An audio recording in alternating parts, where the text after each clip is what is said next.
তাহলে আজকে আমরা শিখব শ্রীমদ্ ভগবদ গীতার প্রথম অধ্যায়ের 20তম শ্লোক। আসুন প্র্যাকটিস করা যাক। অথ ব্যবস্থিতান দৃষ্ট্বা ধারতরাষ্ট্রান কপিধ্বজঃ প্রবৃত্তে শস্ত্র সম্প্যাতে ধনুরুদ্যম্য পাণ্ডবাঃ। দেখুন আমরা 8টা করে লেটার পড়ছি এবং দম ছাড়ছি, এবং আরেকটা বিষয় খেয়াল করে দেখবেন, আমরা যখন উচ্চারণ করছি প্রতিটা লেটারের দিকে কনসেন্ট্রেশন করছি।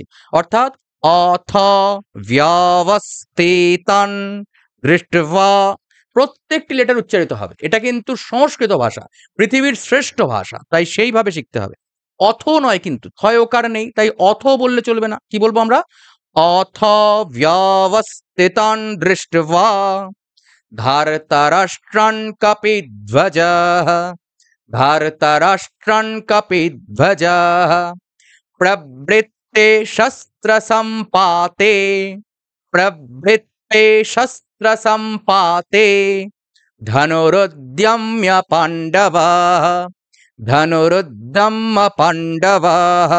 তাহলে আমার সঙ্গে একবার প্র্যাকটিস করুন। অথ ব্যবস্থিতান দৃষ্ট্বা ধারতরাষ্ট্রান কপিধ্বজঃ প্রবৃত্তে শস্ত্র সম্পাতে ধনুরুদ্যম্য পাণ্ডবাঃ। আবার একবার প্র্যাকটিস হয়ে যাক।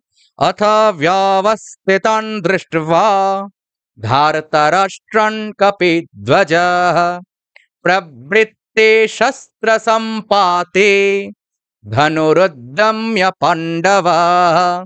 কেমন লাগছে, শিখতে পারছেন কিনা অবশ্যই নিচে কমেন্ট করতে ভুলবেন না। ভিডিও ভালো লাগলে অবশ্যই লাইক করবেন, আর যারা এখনো চ্যানেলকে সাবস্ক্রাইব করেননি, গীতা সম্পূর্ণ বিনামূল্যে এইভাবে শেখাটা আপনারা মিস করতে চলেছেন।